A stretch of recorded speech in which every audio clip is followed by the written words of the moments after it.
that a lot of things that we want to do, a lot of places we would like to go, a lot of things we would like to experience, and we just stop at but, and we build a case. In fact, I was reading something the other day that talked about but. It says, but is an argument for our limitations, and when we argue for our limitations, we get to keep them. See, but will cause you to procrastinate, but will cause you to hide out behind fear, but will cause you to come up with all type of excuses that you can validate your inaction and not acting on your dream. And right now, more than ever, people need to look for ways to live their dream. People need to look for ways to make it on their own. There is no such thing as job security. There's no such thing as a storm-proof or tragic-proof life. There are no guarantees today, ladies and gentlemen. The illusion is gone. There was a time when we graduated from high school, you were told, go to college and get out, and you go and work for a corporation for 30 or 40 years. They'll give you a gold watch and you'll retire. Special announcement, that day is gone. That day is gone, never to return again.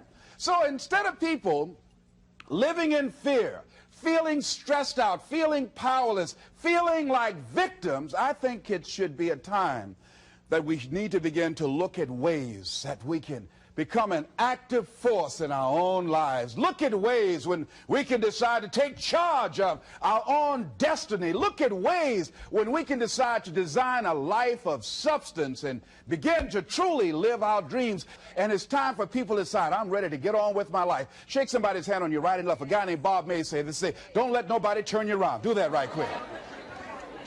Now, you know, a lot of people say, I'm going to live my life one day when things get right, when I get all my bills paid, when I get my feet on the ground. I say, what have you been walking on? See, there are no problem-free moments. A guy named Dimples had a record one time called, If It Ain't One Thing, It's Another. And I say, if it ain't one thing, it's 12 others.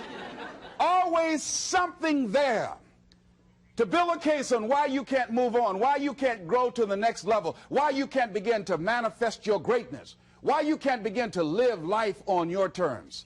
Always something there to block you, to keep you where you are, and keep you from beginning to develop your true greatness. Always some fear. How do we handle it? And I'm saying that if you've been hiding out behind but, if you've been using the fact that you don't have enough money or you don't have the education, take it head on. Go get the education.